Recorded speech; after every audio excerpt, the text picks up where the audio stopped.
Well, hello, sports fans, everybody out there in YouTube land and on Facebook, friends, family, and whoever else might watch this video. This is Tim. I'm ready for the AFC Championship this weekend between the Cincinnati Bengals and the Kansas City Chiefs. It's right now January 27th, 2023. The game is at 5:30 Central Time at Arrowhead Stadium, not Burrowhead Stadium.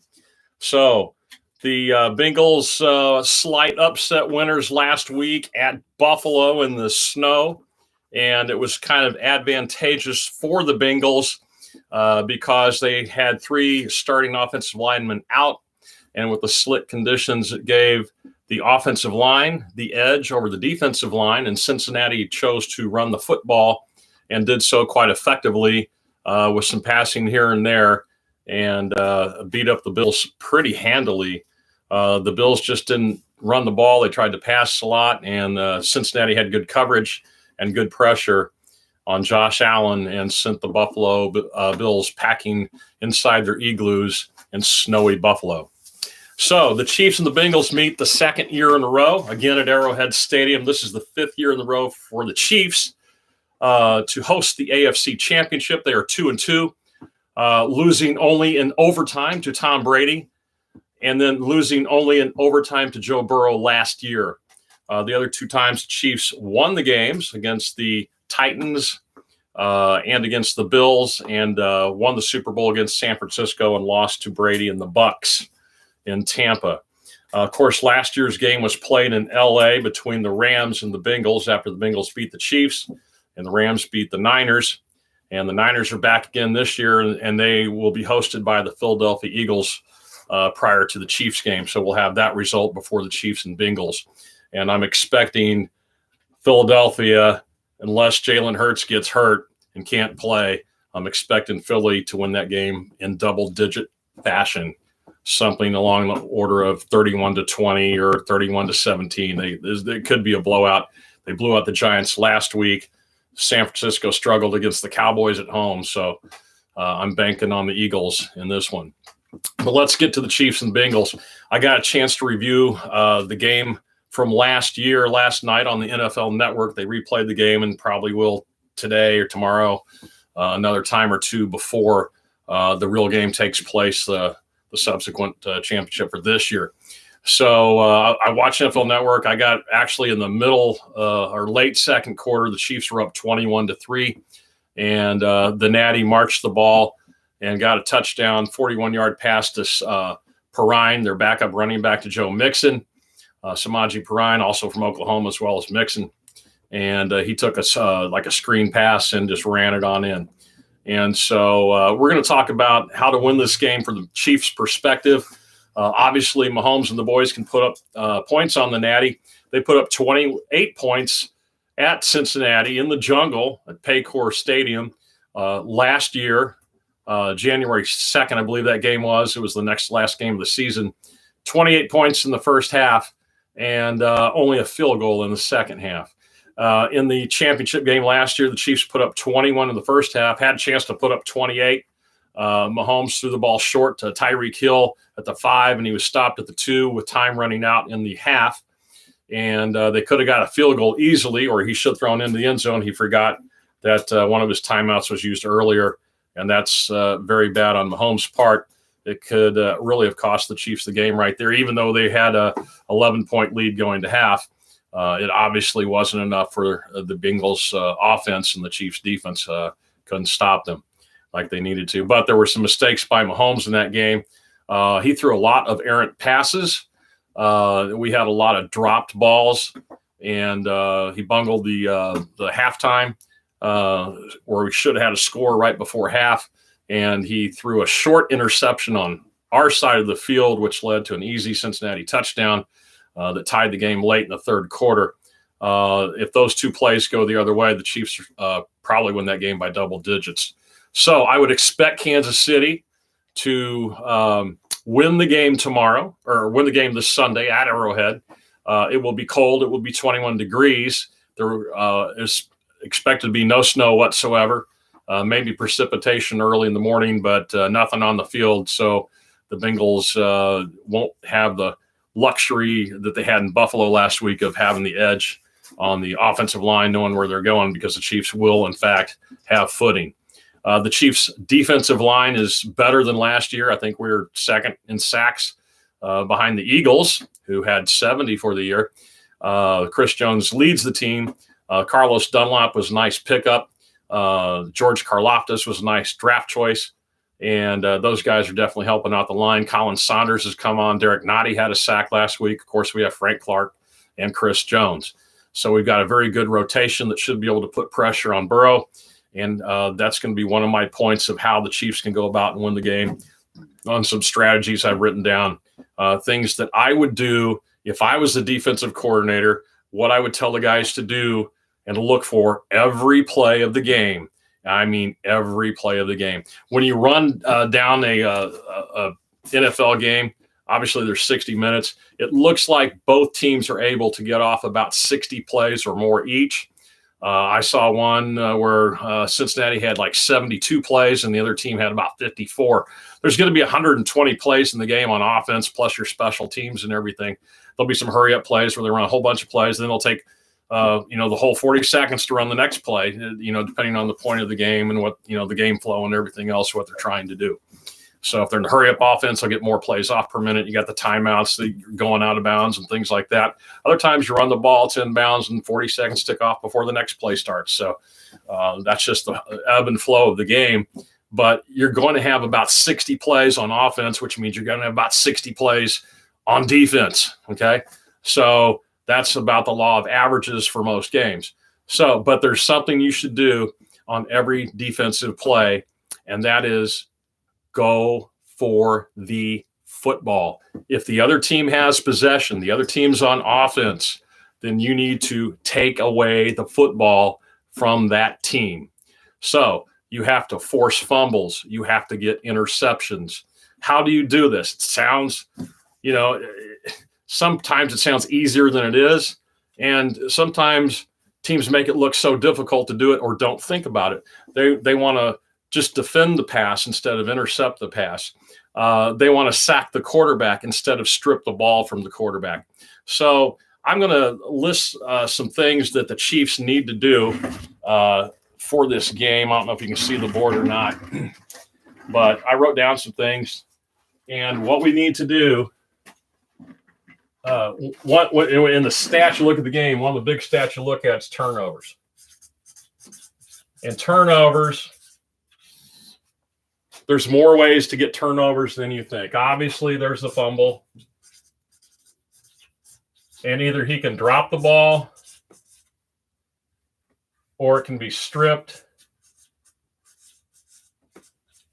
or punched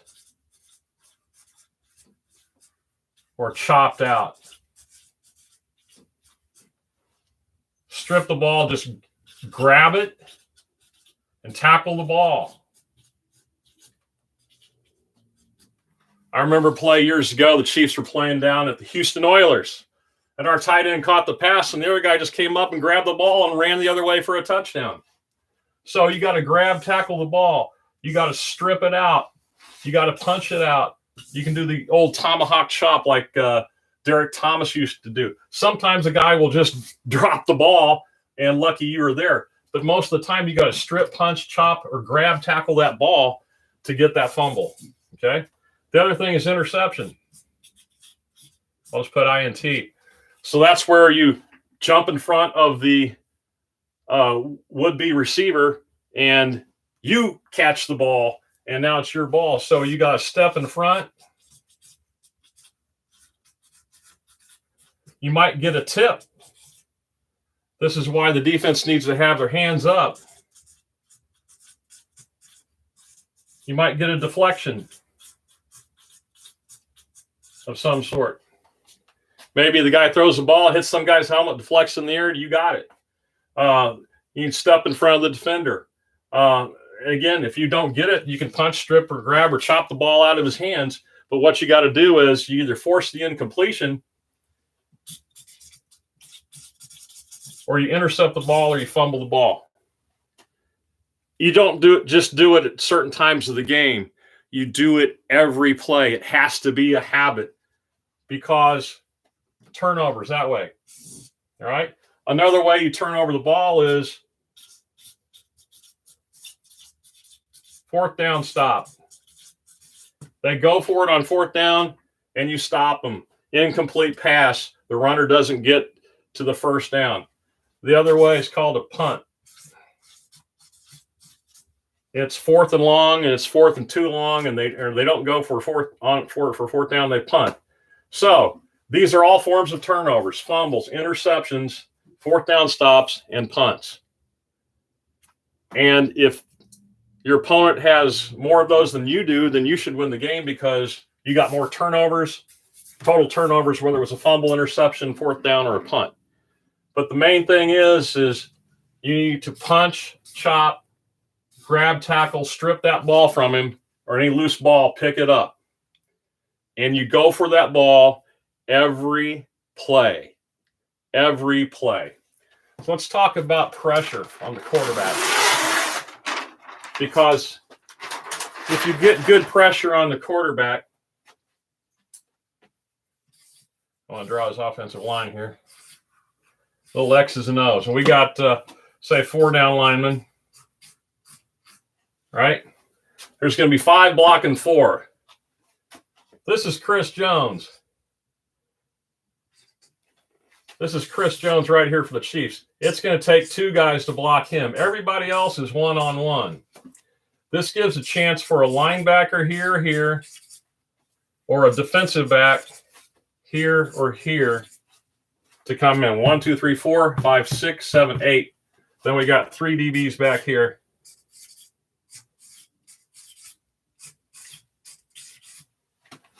All right. So this is a 1, 2, 3, 4, 5 defensive back look. That's standard for the Chiefs. 4 down linemen, 2 linebackers, and that's usually how they do it. But what they're going to have to do is when Cincinnati lines up, depends on where they put the receivers.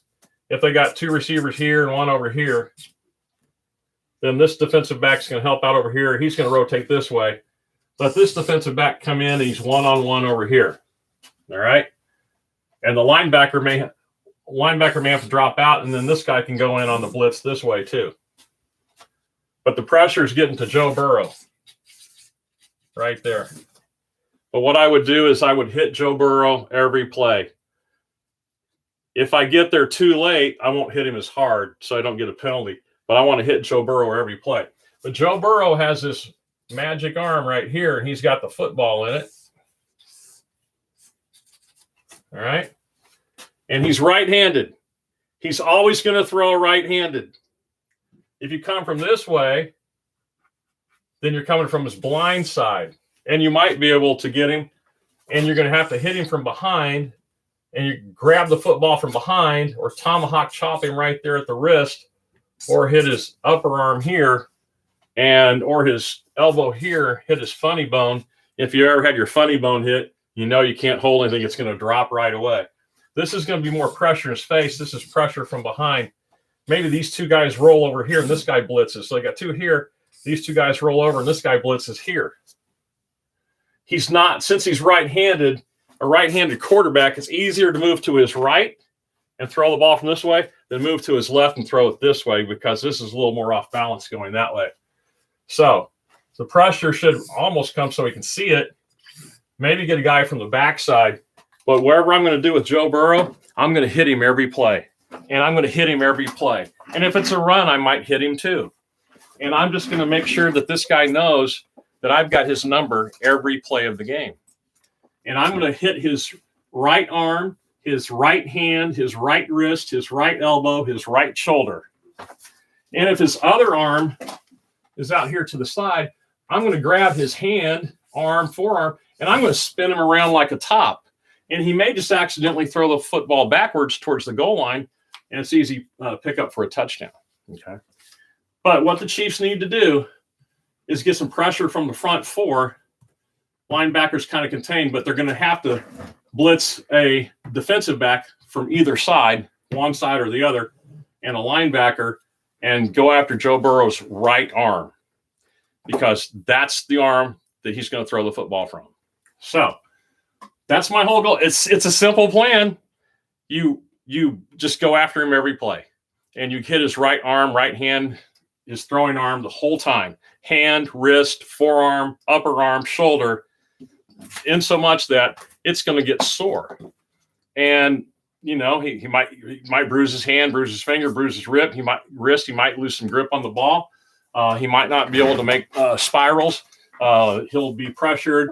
He'll be erratic on his throws, throw it high, throw it low. He's liable to throw interceptions that way. Now, if they're running the ball, I'm going to do something called gang tackle. It's funny how many plays, and if you will notice this, and you can see it in any football game. So if you want to watch some NFL Network football games, you'll see this. And a running back will get the ball, and he'll go through the line, and there's only a couple blockers, and usually they're standing around, and the defense just kind of swarms in on the guy. This is true when a quarterback gets sacked back in the backfield. I've seen Mahomes go down. The quarterback's laying on the ground, you know, and the offensive linemen are all standing up going, gee, what happened? Do not be a spectator. You have to play all the way to the whistle. You have to put a hat on, what they call hat on hat, a body on body. A body on body. So if you're the Chiefs and you're on offense, these offensive linemen should be blocking guys. And if they get through somehow, then you need to circle back and help out your quarterback or help out your running back. But the team that blocks and tackles the best usually wins the game. The team that gets the most turnovers usually wins the game. Let's talk about scoring. There's several ways of scoring in football. Of course, we all know the touchdown. Then there's the extra point or 2-point conversion. There's the field goal, and there's the safety. Safeties 2, field goals 3, 2 points 2, extra points 1, touchdown 6. 1, 2, 3, 4, 5 ways to score.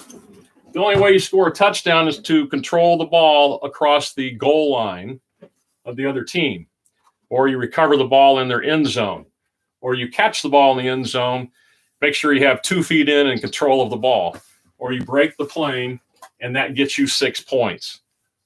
But you can score not only on offense, you can score that on defense, and you can score that on special teams. You can get a touchdown anytime on any of your teams, offense, defense, or special teams. It helps if you can score from all 3 aspects, hopefully most of the time when you're on offense. But if you get a defensive score on defense or a special team score on a punt or kickoff, there you go. Extra points only come in after the touchdown. You might go for 2 depending on the game flow. If you're short of the goal line and you don't think you can punch it in or get the next first down, you can kick a field goal for 3 points. And if you tackle the other team in their own end zone, or you block a kick through their end zone, or the guy runs in and gets tackled in the end zone, you can score a safety for 2 points. But your most common, of course, is touchdowns and field goals and extra points. Okay. But like I said, you've got 3 phases: offense, defense, and special teams that can get the touchdowns. Special teams on kickoffs and punt returns. The Chiefs have not done a good job on special teams this year. Usually we get a punt or maybe a kickoff return somewhere during the year for a touchdown. I know we had a couple special teams touchdowns this year. One was against the Chargers, which really saved the game and won it for us by one of our rookies. And then we had a pick 6 in the Denver game. So I know we had those, but it would be helpful if you go for the ball every play, you might just get that fumble or interception and get that defensive touchdown. But we're going to have to do a lot better job on special teams on the returns if we can get them. And if not, at least fair catch the ball and don't drop it like Sky Moore did 3 times and turn it over to the other team. So hopefully Kadarius Toney or someone is going to be back to get those kicks and not fumble the football, not get it stripped.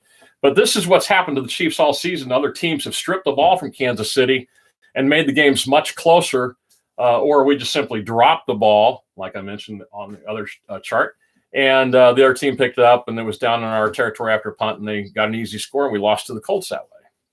So Travis Kelce got the ball stripped. He was gang tackled in the middle of the field the last game against Cincinnati back in November, I believe it was. Our first loss in November in a long time. But Travis is going down the middle of the field, and he was trying to get some extra yards. He should have gone down, and they stood him up and stole the football and stole the game. We need to return the favor in spades to the Bengals. So anyway, just some thought on that. As far as the Chiefs offense, some notes I took, run the ball. Cincinnati is susceptible to the run. We ran the ball well against them last time. It's going to be cold, and we need to run the ball really well. And we're better at running the ball than pass blocking. Even though we graded fairly well pass blocking, I'm not counting on Wiley and Brown to keep Mahomes' jersey clean, especially with his ankle, but he's going to get the ball out a lot faster. Obviously, we can't turn over the ball. Mahomes needs to be more accurate, and he needs to have his head in the game and not think he has a timeout when he does. He better know how many timeouts he's got right at the end of the half or at the end of the game, because it may be important. So the other factor is a non-player for the Kansas City Chiefs who had a big impact last year. Fortunately, this guy's in the witness protection program. His name is Jackson Mahomes, and he is the brother of Patrick. Has anybody seen Jackson Mahomes? I don't think so. Last year, this idiot was in Washington when we were playing the Commanders. I think it was just the Washington football team then. And he danced all over Sean Taylor's number. They were giving a tribute to Sean Taylor, and the fool danced all over his number. And I think that's why the Chiefs lost to the Bengals. The other thing was we didn't want to play a Super Bowl in somebody else's home city again like we did with Tampa the year before. So I'm not sure that we were really trying to win that game, even though we made it look like we were going to win that game at halftime last year. And then obviously blew the game. So I think Patrick Mahomes is very focused as far as his high ankle sprain. If he had not returned to the game last week, I'd be more concerned. There's 3 degrees on the ankle sprain, 3rd degree being the worst, like a burn. 3rd degree burns are worse. Yeah, a 3rd degree high ankle sprain, he would not have returned to the game last week. A 2nd degree, there was no question he wouldn't have returned to the game last week, and he might not be playing this week. A 2nd degree ankle sprain, he could have returned the game, but they probably would have held him out. So I'm guessing it was just a 1st degree ankle sprain, and he was able to hop for a first down. He threw a touchdown pass late in the game that sealed the game for us, and he's obviously got treatment. His wife is a personal trainer, so obviously she's taking good care of him at home. He's got good medical staff and everything. There were jokes out that Mr. Miyagi took care of him during the game last week. But I think Patrick Mahomes is ready to go. He has a pretty big chip on his shoulder after last year, and he's going to want to win this game really, really bad. Chris Jones has not had a postseason sack yet. I think he's ready to get one this Sunday. And as much as the Bengals are strutting a little bit, and they got the 3-game win streak against the Chiefs and Mahomes, I think the tables will turn this week. And I'm going to go out on a limb and say Kansas City's going to win by double digits by the end of the game. It may be closer earlier. We may go out the lead. They may come back. I think we might keep them at arm's length. We might just go wire to wire with a lead. That would be nice. Hopefully it gets to be a really, really big lead. We did have the lead 21-3 last year on them. So right before halftime, then they got that cheap touchdown. But that could very well be the kind of game we see this week where the Chiefs just take off real fast, and then the Natty has to try to come back. But like I said, if you keep the pressure on Joe Burrow all day long, he's liable to throw the errant passes or even turn the ball over. He did throw 4 picks in the first game of the season when they lost. Not a whole lot since, but every once in a while he throws picks. but teams like Baltimore's had 5 sacks on him before. And I remember watching, I think it was the Halloween game on a Monday night, Cleveland and Cincinnati, and Cleveland just pummeled the Bengals 32-13. They won by 19 points, 32-13 Cleveland. And, that's not what everybody expected, but that's the kind of game plan the Chiefs need. So they need to look at that game. They need to look at the Baltimore games. Any game that Cincinnati lost this year, of course, we've got plenty of our own tape, 3 games in the last year against them. And, it's just some mental errors and focus and not trying to do too much in the open field when there's gang tackling going on. So the Chiefs need to return the favor in all phases of the game against the Cincinnati Bengals this Sunday at Arrowhead Stadium. And I'm looking forward to a Chiefs win and probably a matchup with the Eagles at State Farm Stadium in Phoenix, Arizona for the Super Bowl in a couple of weeks. So hope you enjoyed my video. Please pass along. Feel free to share it with others, Facebook, wherever, Twitter, whatever you want to do. Thanks for your time today. This is Tim, and I'll sign off now. Enjoy the game this Sunday.